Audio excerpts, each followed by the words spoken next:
Hello विद्यार्थियों, मैं अरविंद कुमार स्वागत करता हूं आपके अपने यूट्यूब चैनल सक्सेस मंत्रा वाइब भव्या कसम में। आज 30 अति महत्वपूर्ण प्रश्नों को हल करेंगे जो सामान्य हिंदी के होंगे। हम लोग इस क्लास में सामान्य हिंदी की इन 30 प्रश्नों की सहायता से रिवीजन भी करेंगे और देखेंगे कि आपको कितना क्वेश्चन आपसे सही बन रहा है। आपको इस आज के प्रैक्टिस सेट में कमेंट बॉक्स में देख के बताना है कि आपको लिख के बताएंगे आप कि कितना क्वेश्चन आप पर बना। चलिए देर ना करते हुए प्रारंभ करते हैं। पहला क्वेश्चन है, उर्वशी महाकाव्य किस हिंदी कवि की रचना है। आपको बताना है उर्वशी जो महाकाव्य है वो किस हिंदी कवि की रचना है। ऑप्शन ए है जयशंकर प्रसाद, ऑप्शन बी है मैथिली शरण गुप्त, ऑप्शन सी है रामधारी सिंह दिनकर, ऑप्शन डी है महादेवी वर्मा। तो देख के आपको चारों ऑप्शन आप देख लिए हैं, आप देख के बताइए। यहाँ पे वीडियो आप पॉज कर सकते हैं और आप अपना आंसर लगा सकते हैं, फिर आप हमारा आंसर सुन लीजिएगा। यहाँ पे सही आंसर जो होगा उर्वशी रामधारी सिंह दिनकर, ऑप्शन सी सही है इसका। रामधारी सिंह दिनकर का महाकाव्य है।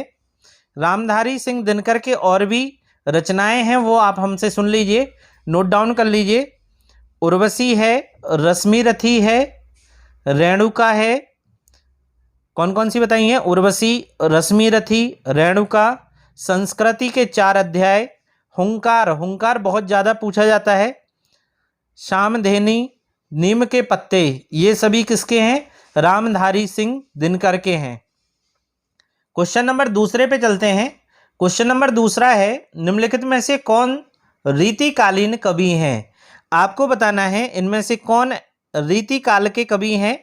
ऑप्शन ए है सुमित्रानंदन पंत, ऑप्शन बी है दिनकर, दिनकर मतलब रामधारी सिंह दिनकर, ठीक है ना।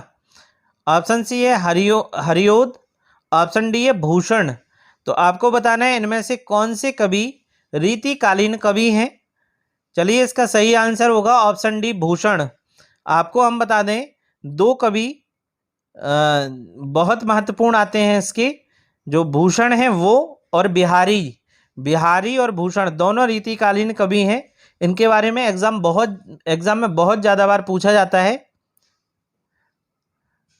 अगला क्वेश्चन देख लीजिए। क्वेश्चन नंबर 3, मैंने पुस्तकालय जाना है। बहुत ध्यान से देखिएगा। मैंने पुस्तकालय जाना है वाक्य में अशुद्ध है। इस वाक्य में क्या अशुद्ध है आपको ये बताना है। ऑप्शन ए है, ऑप्शन बी है जाना, ऑप्शन सी है पुस्तकालय, ऑप्शन डी मैंने। तो बताइए इसमें क्या गलत है। तो मैंने इसमें गलत है। मैंने की जगह क्या आता? मुझे। क्या आता है? मुझे। ये सर्वनाम की गलती है। यहाँ पे मुझे पुस्तकालय जाना है ये वाक्य शुद्ध हो जाता। यहाँ पे क्या गलत था? मैंने गलत था, इसकी जगह पे मुझे आना है। अब आप देखिए बहुत सरल क्वेश्चन है। 30 में से 30 का ये एमसीक्यू है, 30 क्वेश्चन का ये एमसीक्यू है। आपको ये बताना है 30 में से आपके कितने क्वेश्चन सही हो रहे हैं।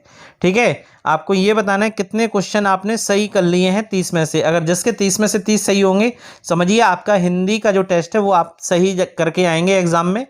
चलिए क्वेश्चन नंबर 4 देख लेते हैं।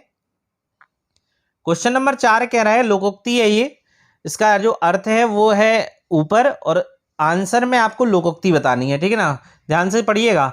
बुरे कर्मों का फल अच्छा नहीं हो सकता, ये है अर्थ लोकोक्ति का। आपको बताना है ये किस लोकोक्ति का अर्थ है। ठीक है ना, फिर से सुन लीजिए। बुरे कर्मों का फल अच्छा नहीं हो सकता, इस आशय के लिए लोकोक्ति है।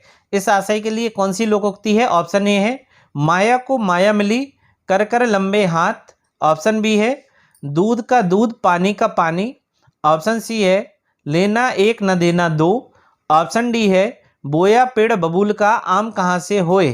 तो इसका सही अर्थ आप समझ गए होंगे कौन सी लोकोक्ति है। ऑप्शन डी वाली है बोया पेड़ बबूल का आम कहाँ से होए। इसका मतलब ये है बुरे कर्मों का फल अच्छा नहीं हो सकता, बुरा ही होगा।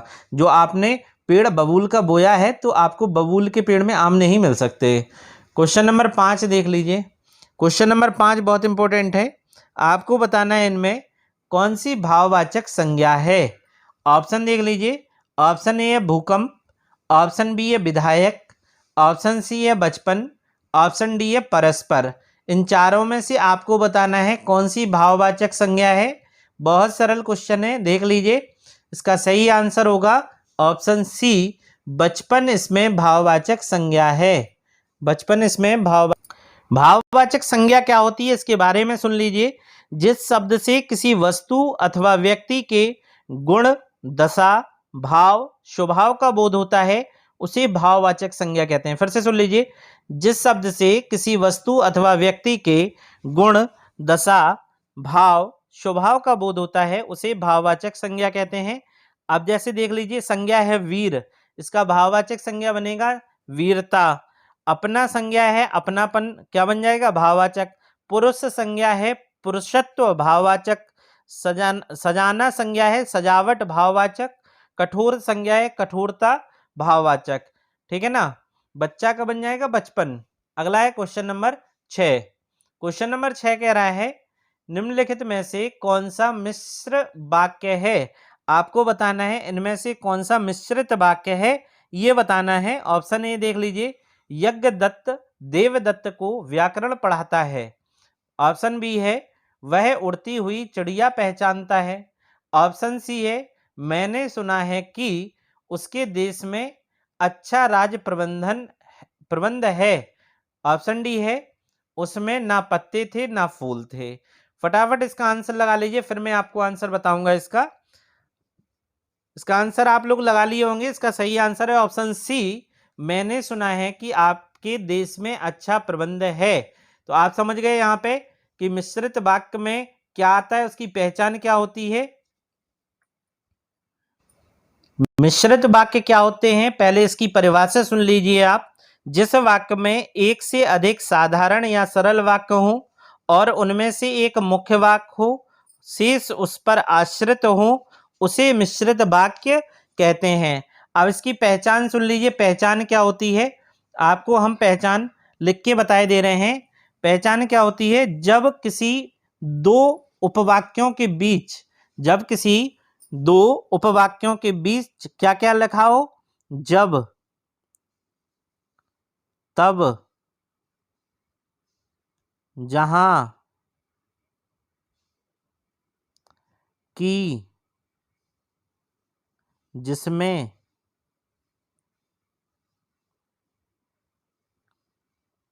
जिसको, क्योंकि, ताकि, ये शब्द अगर लगे हैं तो ये वाक्य किसका होगा? मिश्रित वाक्य का होगा। अब यहाँ पे आप ऑप्शन सी वाला पढ़िए फिर से। मैंने सुना है कि, ये मिल गया ना आपको, कि ये पहचान होती है मिश्रित की। क्या क्या लगाओ? जब, तब, जहां, की, जिसमें, जिसको, क्योंकि, ताकि, जैसे वैसे। अगर ये शब्द लगे हैं दो उपवाक्यों के बीच में तो समझ लीजिए वो किसका होगा? वो मिश्रित वाक्य का उदाहरण होगा। ऑप्शन सी आप सही कर लीजिए, ये ऑप्शन सी इसका सही है। चलिए क्वेश्चन नंबर 7 की ओर चलते हैं। क्वेश्चन नंबर 7 देख लेते हैं। निम्न में से कौन सा स्त्रीलिंग है? बहुत सरल क्वेश्चन है, आप फटाफट पहले इसका आंसर लगा लीजिए, फिर हम आपको बताएंगे। ऑप्शन आपके सामने है। ऑप्शन ए है उपहार, ऑप्शन बी है ग्रंथ, ऑप्शन सी है मस्तक, ऑप्शन डी है रचना। चलिए स्त्रीलिंग बताना है आपको, स्त्रीलिंग बताना है आपको कि स्त्रीलिंग क्या होगा इसका।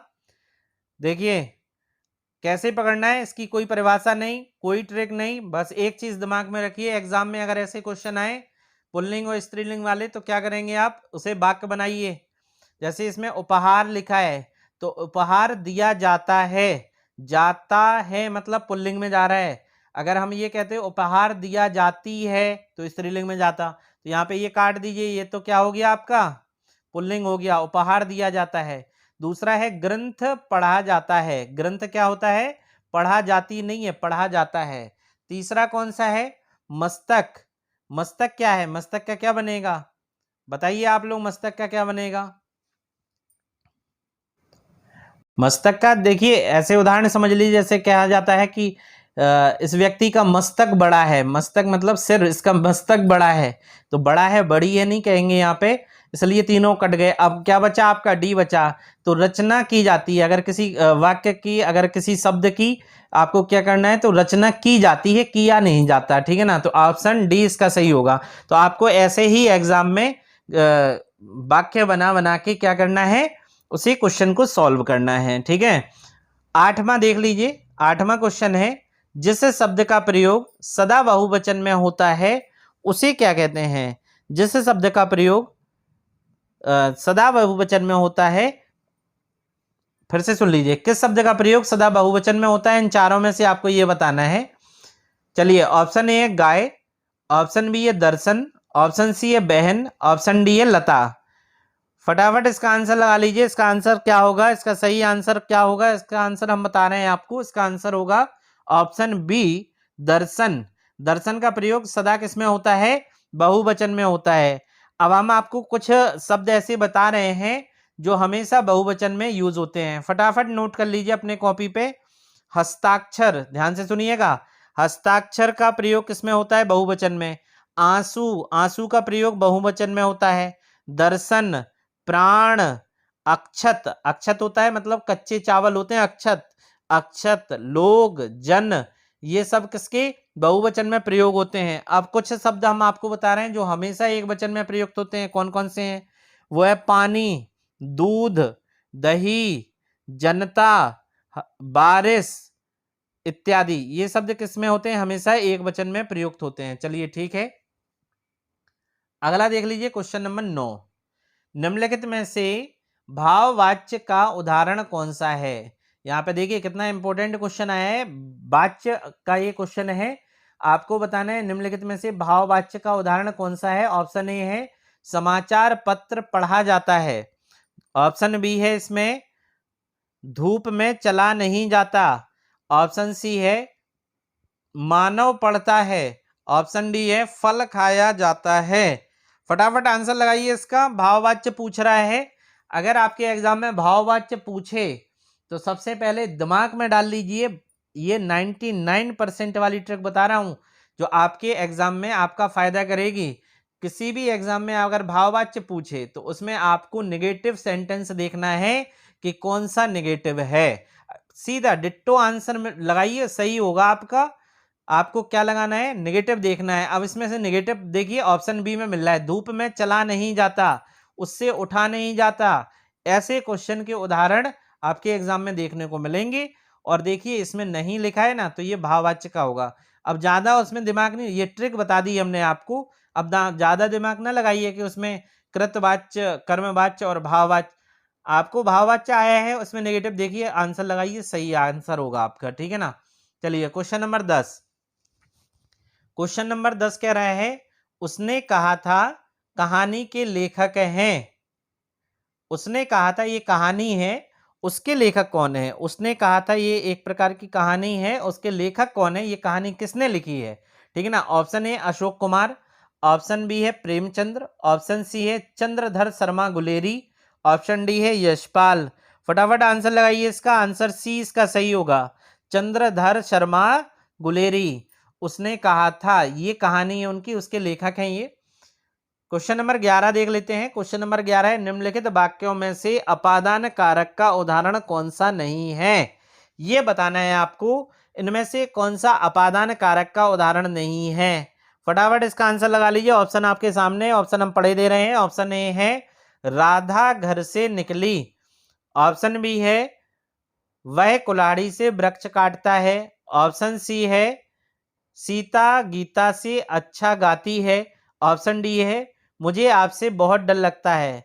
चलिए चारों हमने बता दिए आपको सही। फटाफट इसके आंसर लगाइए आप। अगर आपने ये क्वेश्चन सही कर लिया, समझ लीजिए आपको हिंदी आने लगी। पक्का हम आपसे कह रहे हैं, आपको हिंदी आने लगी। अपादान कारक है, अपादान का कारक जो होता है उसका आंसर आपको लगाना है। विभक्ति क्या होती है अपादान की, कर्ता ने कर्म को करण से अपादान के लिए क्या होती है बताइए, फिर से बताइए आप। इसमें विभक्ति बताना है आपको। कर्ता ने कर्म को करण से, यहां पे देखिए करण से भी आ रहा है, संप्रदान को या के लिए, अपादान से अलग होने के अर्थ में, संबंध काकी के रारी रे, अधिकरण में पर, संबोधन हे अरे ओ। इसमें क्या लगता है इसमें आपका विस्मयादि बोधक चिन्ह लगता है संबोधन कारक में, ठीक है ना। आपको हमने विभक्तियां भी बता दी, ऑप्शन भी बता दिए, आंसर आपने लगा लिया होगा। चलिए इसका एक एक करके हम देख लेते हैं।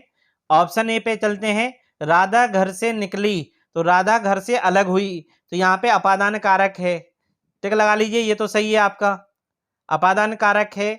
दूसरा देखते हैं, वह कुल्हाड़ी से वृक्ष काटता है, इसमें भी से मिल गया आपको, इसमें अपादान कारक हो सकता है। पहले सी और डी और देख लेते हैं। सी देख लीजिए, सीता गीता से अच्छा गाती है, यहाँ पे भी से मिल गया, ठीक है, तो ये भी अपादान कारक से है।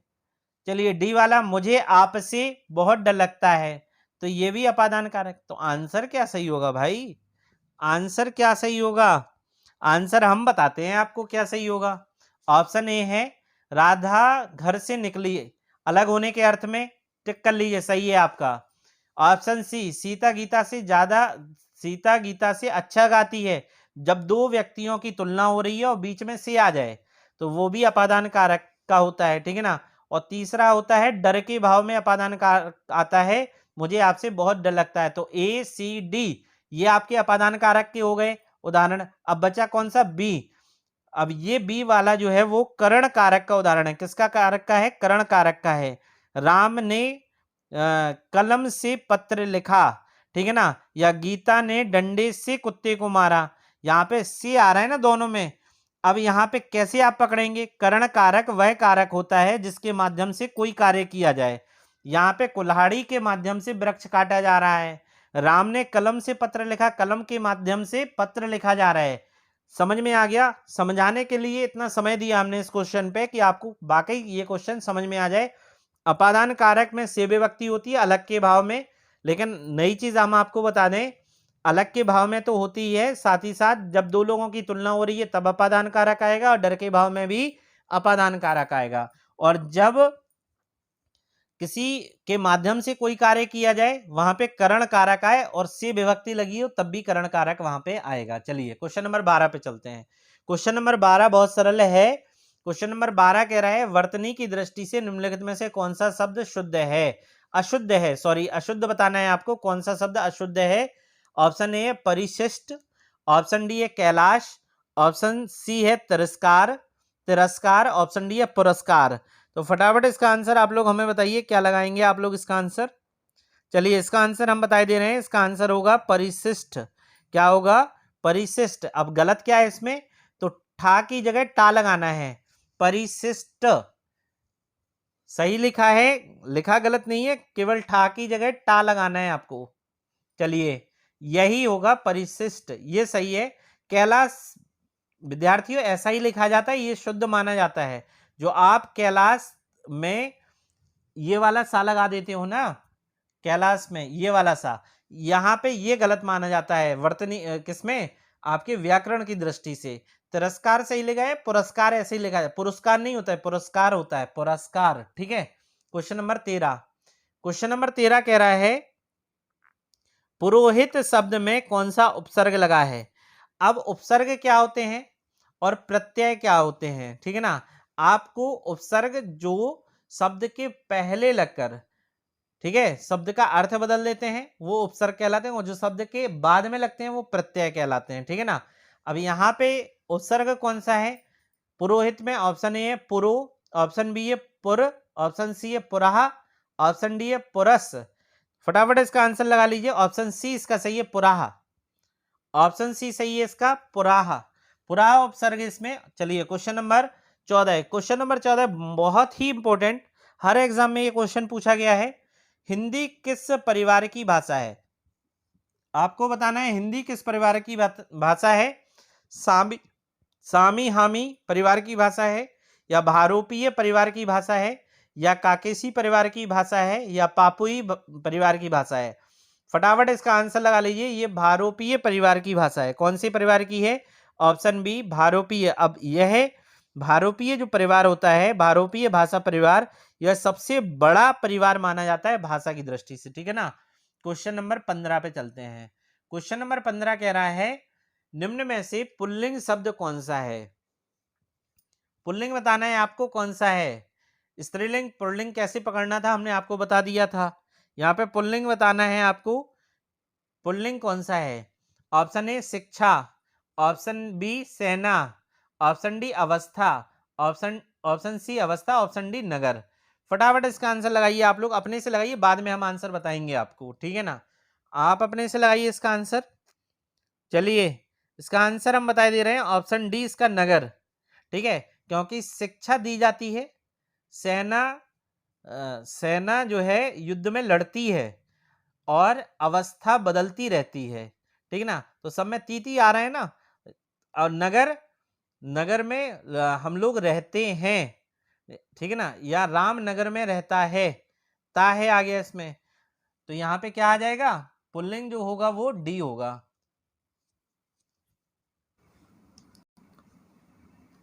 विद्यार्थियों, जिस विद्यार्थी ने हमारे जो चैनल हमारे पहली बार देख रहा है वो हमारे चैनल को लाइक कर ले, सब्सक्राइब कर ले, बेल आइकन को दबाना ना भूलें, और आपको कमेंट बॉक्स में ये बताना है कि हमारी टीम के द्वारा जो भी मेहनत की जा रही है वो आपको पसंद आ रही है कि नहीं आ रही है, आपको वीडियो की क्वालिटी कैसी लग रही है, वीडियो का कंटेंट कैसा लग रहा है, आपको कमेंट बॉक्स में ये सब बताना है।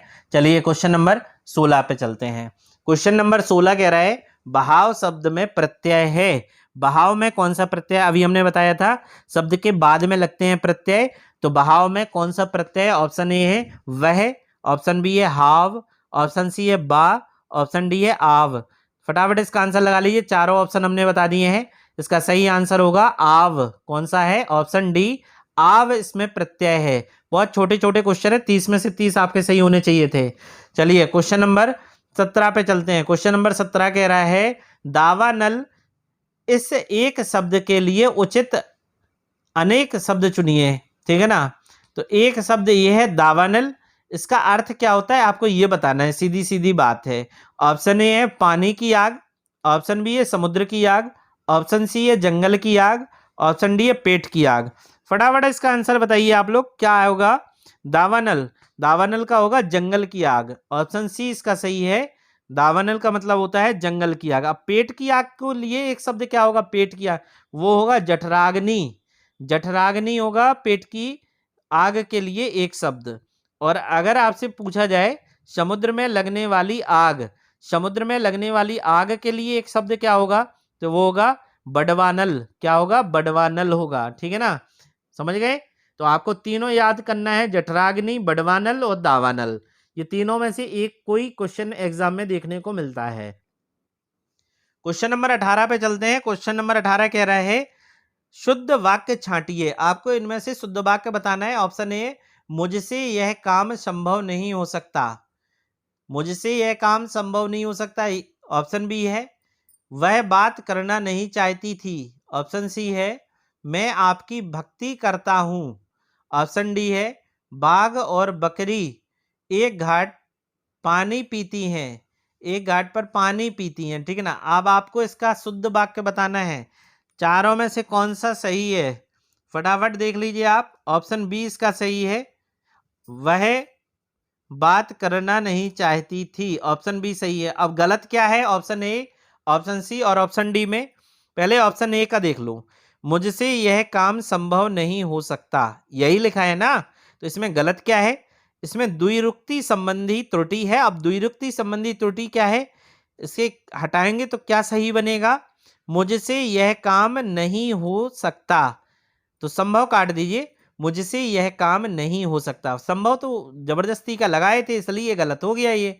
दूसरा वा बी वाला तो सही है आपका। सी वाले में क्या गलती है? सी वाला देख लो, मैं आपकी भक्ति करता हूं, यही वाला है ना। इसका देख लीजिए इसमें क्या गलत है, तो शब्द ज्ञान संबंधी त्रुटि है। इसका शुद्ध बनेगा मैं आपका भक्त हूं। क्या बनेगा? मैं आपका भक्त हूं, मैं आपकी भक्ति करता हूं, ये तो गलत हो गया। अब इसमें डी वाले में क्या गलत है? डी वाले में गलत है बाघ और बकरी एक घाट पानी पीती हैं, तो आपको इसका सही क्या लगाना है? बाघ और बकरी एक घाट पानी पीते हैं, एक घाट पर पानी पीते हैं, ठीक है ना, तो सही होता। तो ऑप्शन बी इसका सही है, लगा लिए होंगे। क्वेश्चन नंबर 19 पे चलिए। आपको अलंकार बताना है और बहुत सरल अलंकार है। नवल सुंदर श्याम शरीर की सजल नीरद सी कल क्रांति थी। कल कांति थी। बताइए इनमें से कौन सा अलंकार है? ऑप्शन ए है उपमा अलंकार, ऑप्शन बी है रूपक अलंकार, ऑप्शन सी है श्लेष अलंकार, या ऑप्शन डी है उत्प्रेक्षा। फटाफट इसका आंसर लगा लीजिए, फिर हम आपको बताते हैं। इसका सही आंसर जो है वो होगा ऑप्शन ए उपमा अलंकार। उपमा का अर्थ होता है तुलना करना, ठीक है ना। जब किसी व्यक्ति या वस्तु की तुलना किसी दूसरे व्यक्ति या वस्तु से की जाए, वहां पर उपमा अलंकार आता है। वहां पे कौन सा अलंकार आता है? उपमा अलंकार आता है।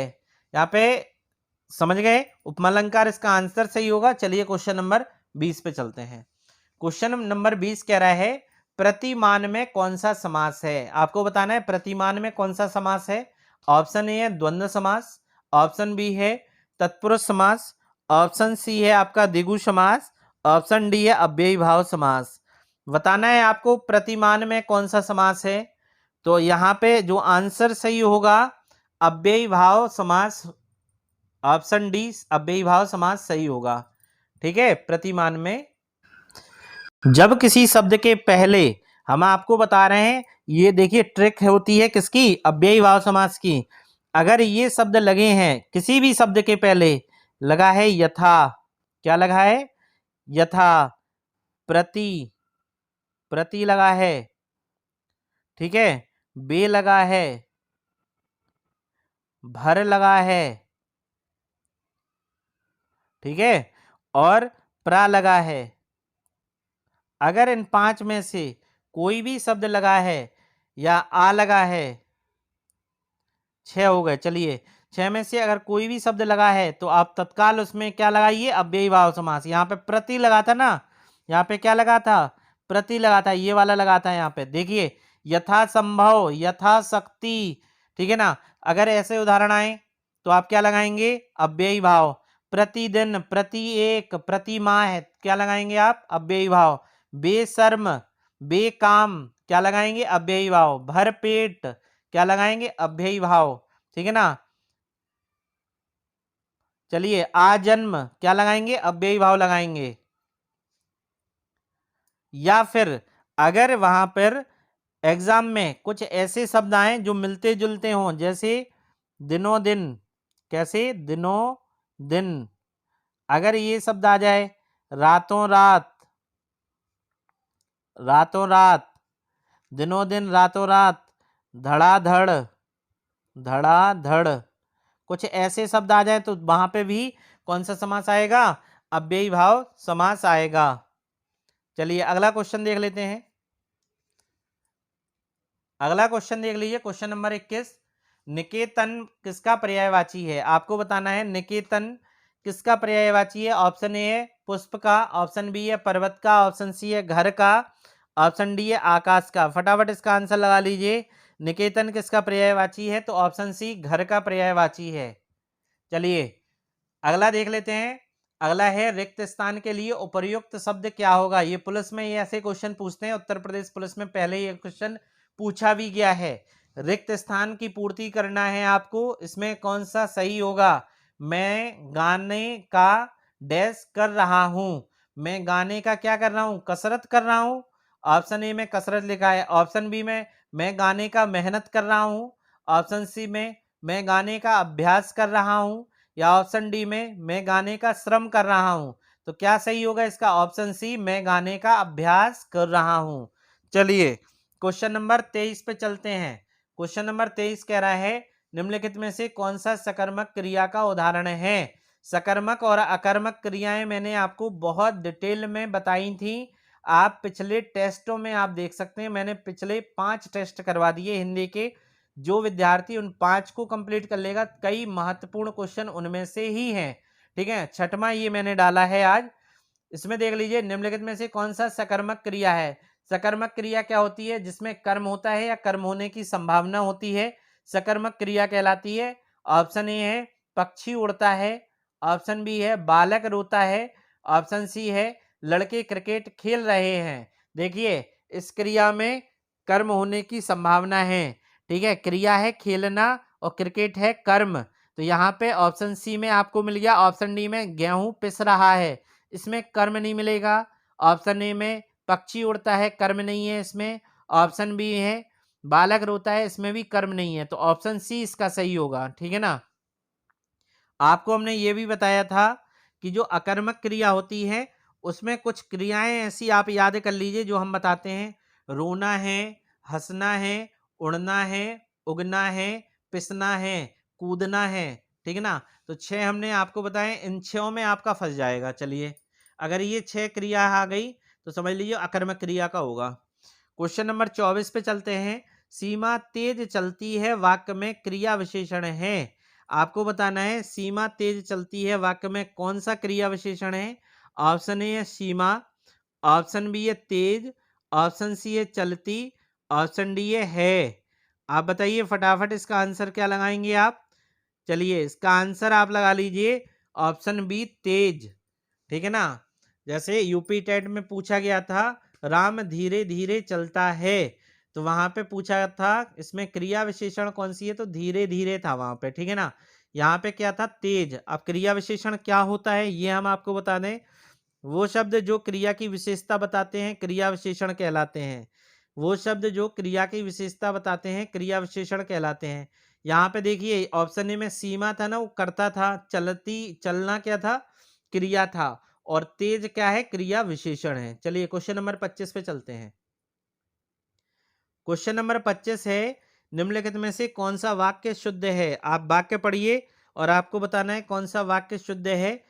ऑप्शन ए है यह असली गाय का घी है, ऑप्शन बी है यह गाय का घी असली है, ऑप्शन सी है असली गाय का यह घी है, ऑप्शन डी है यह गाय का असली घी है।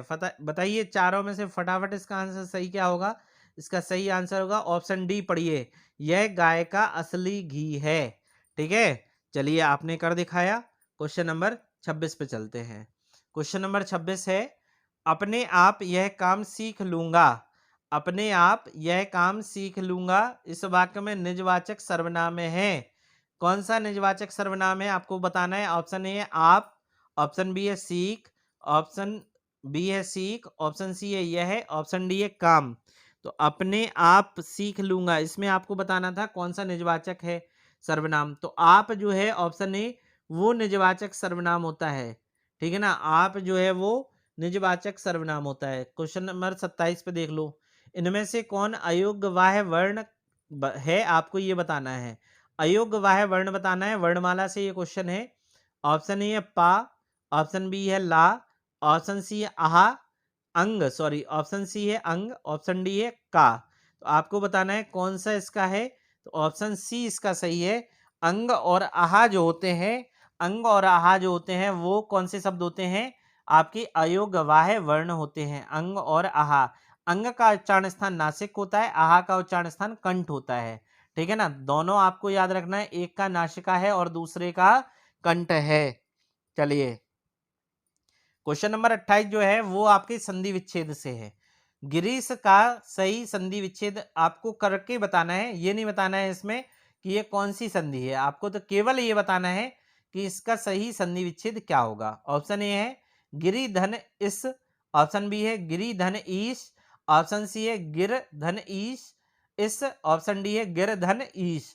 तो इसका सही आंसर क्या होगा, ऑप्शन बी गिरी धन ईश। इसका सही आंसर हम आपको बताते हैं, ऑप्शन बी इसका सही है।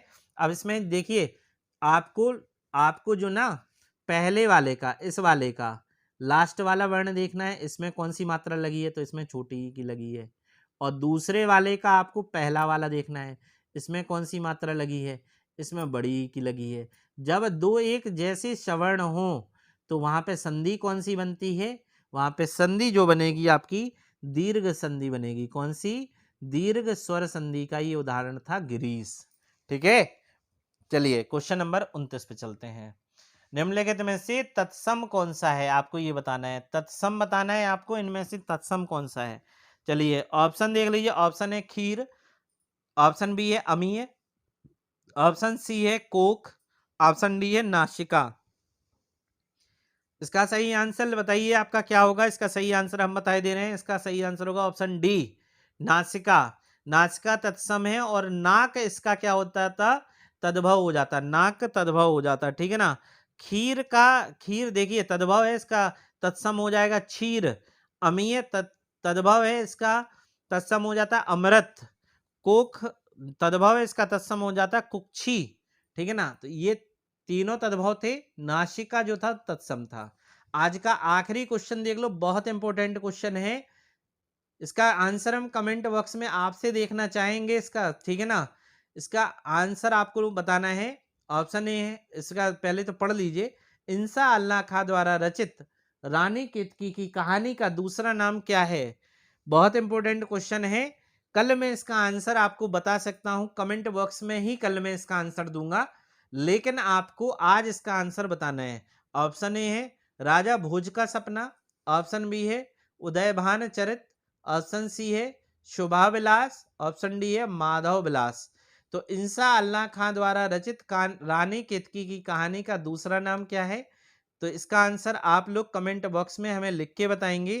क्या इसका आंसर है? बताएंगे जरूर आप। आंसर सही हो गलत हो ये मायने नहीं रखता, आपने आंसर बताया है ये मायने रखता है, ठीक है ना। चलिए, उम्मीद करता हूं आज का जितने भी क्वेश्चन हमने सॉल्व कराए हैं, आपके क्वेश्चन सारे के सारे आप पे बन रहे होंगे। नहीं बन रहे हैं तो आप बड़े ध्यान पूर्वक इन्हें पढ़िए, पूरा वीडियो देखा करें शुरुआत से अंत तक, ताकि आपको जितना भी जो भी मैं बोलता हूं, देखिए क्वेश्चन तो होते 30, लेकिन मैंने उसके बारे में कई आपको चीजें बताई हैं। जो भी मैं बोलता हूं वो आपके एग्जाम की दृष्टि से बहुत इंपॉर्टेंट होते हैं। अगर आपको आज का वीडियो पसंद आया है तो आप हमारे यूट्यूब चैनल जिसका नाम है सक्सेस मंत्रा बाय भव्या कश्यप, उसे सब्सक्राइब करें, लाइक करें, कमेंट करें और ज़्यादा से ज़्यादा अपने दोस्तों में शेयर करें। धन्यवाद।